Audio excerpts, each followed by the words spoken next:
Let me tell you something now. You don't fear your parents, you're not an African child. What did I want to say that I'm doing with boyfriend or anything of the sort?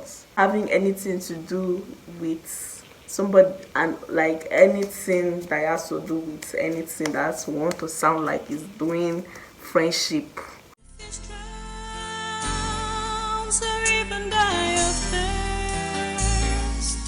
It's a super story. What's good, YouTube? You already know who it is. It's your favorite girl, Anna, the star, one and only brightest in the constellation, period.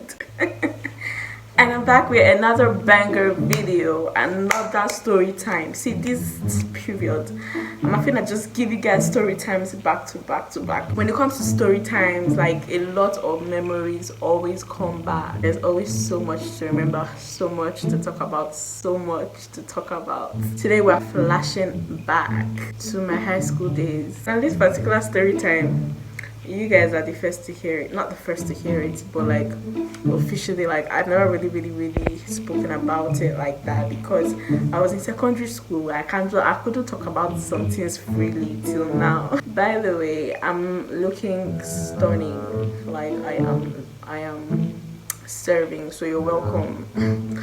I mean, don't I always? So this particular episode happened when I was in SS1. I'm not going to be using the original names of the people, but if you know, you know. SS1 came, I think I turned 13 in SS1. My birthday always falls in a new school year. So I entered SS1 at the age of 12, but I turned 13 that year. My birthday is on 1st October, which is a public holiday. And that period was also Salah for the Muslims. So my school didn't let the Christians go home for celebrate, just the Muslims, and then the rest of us Christians had to stay in school. There weren't classes or anything, but we were just in school. My school was Catholic owned, so there was a lot of separation. The boys and the girls would go to different dinings. The pathways for the boys and the pathway for the girls were two different places, so we can't even be walking together except on school hours, like while we're having classes and all. For the period of the Salah break / my birthday period, girls were made to stay in the upstairs dining and then guys were made to stay in the downstairs dining, or boys would go to the class block while girls would stay in the dinings for upstairs and downstairs. But I think for that period it was upstairs and downstairs dining. I'm gonna call this young man Travis. So as I entered SS1, this Travis guy like just started being on my matter now. And Travis was a fine young man and I was in SS1. I had no business having anything to do with somebody and like anything that has to do with anything that want to sound like is doing friendship. The fear of African parents is the beginning of wisdom. Let me tell you something now. You don't fear your parents, you're not an African child. What did I want to say that I'm doing with boyfriend or anything of the sort in SS1? Okay. I resumed late that particular because that was SS1 first time. So I resumed late and then I came and everybody was like, oh yeah, Travis likes you, this, that. This is what happened. That was, I think it was the day after my birthday or something. It was within that period. Travis wrote me a note.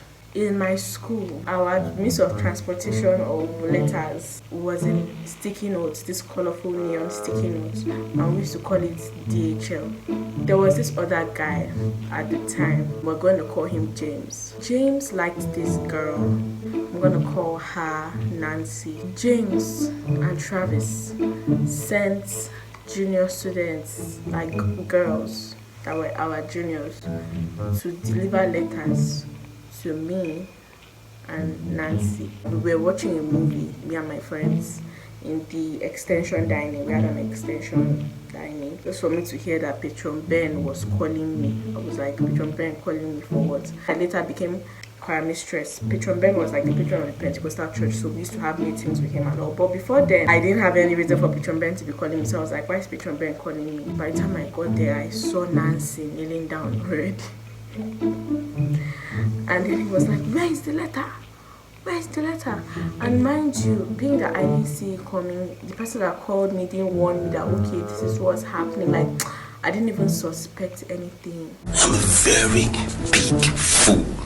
So I just went, I was holding the paper. I don't remember how everything played out, but he just nabbed me and seized it. So apparently it was Nancy that went to go and stand on the stairs between the boys and the girls' time to be reading the letter that James sent. And then when Patron Ben caught her, he now said, it was not only me, they also sent to Esther.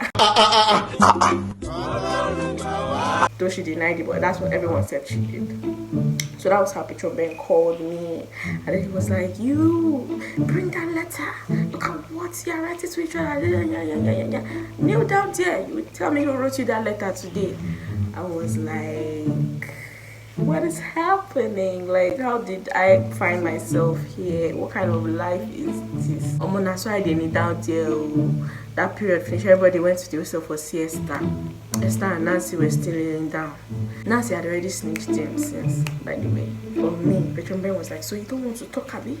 You don't want to talk? You will talk today. I already found out the person, but you will talk. I was kneeling down because me, I know snitch. So I knelt down there for hours. I don't exactly remember how everything played out, but eventually, I had to tell. But I think he already knew, like he had already found out. I now started begging him that, sir, please, it's not this thing, it's not what you think, it's just letter that they wrote to me. Me and Nancy were begging. So I suppose, I think we even started gisting with him. We started begging him, and I think he now like pardoned us, but he didn't dispose of the letters. Meanwhile, my matron had found out about it, and there's this particular matron that she used to feel like she's my mother, and I didn't like her like at all. She now called me.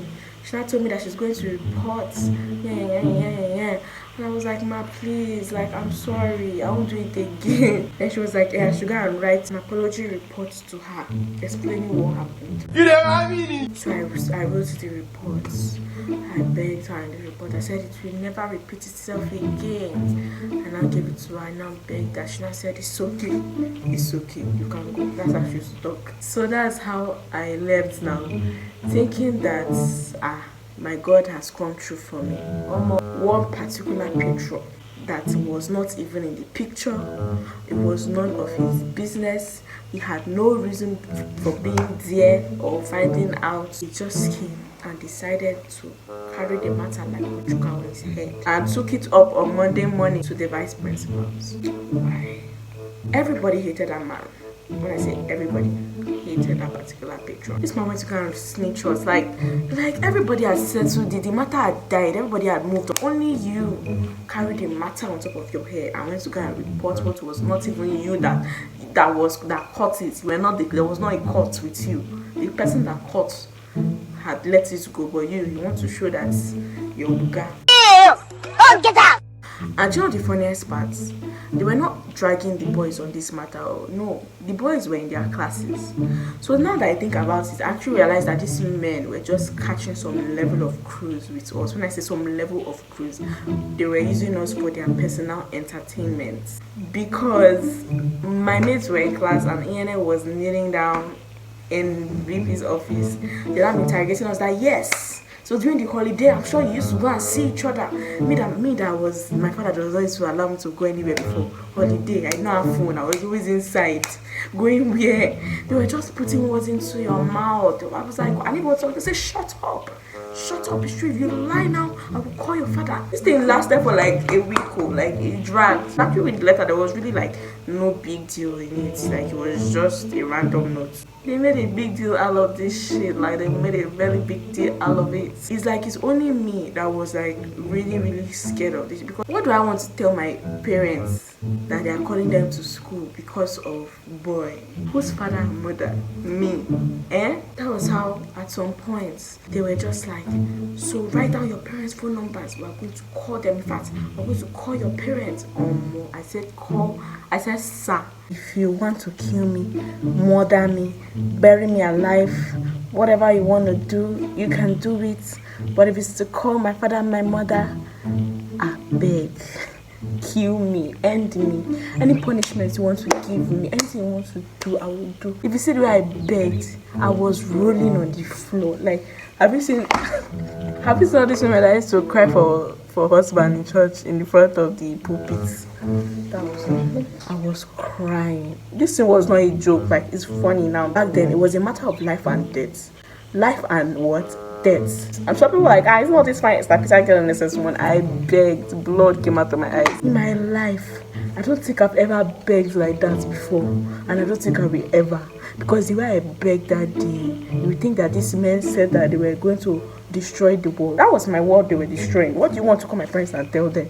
Boy, yeah, that torture show. I feel like that was the punishment, like dragging the case for weeks, like during the term, because you would think that the matter has died, they will call us again. Do you get? So that tension, my heart could just the beat. But eventually they stopped calling us, and that was how everything passed. That's it for today's story time, and I hope you enjoyed hearing it as much as I enjoyed telling. I love you guys so much. Don't forget to subscribe to my channel. Don't forget to like this video, and please drop a comment and let me know your experiences, because I always love to hear them. And until next time, I love you guys so much. Bye.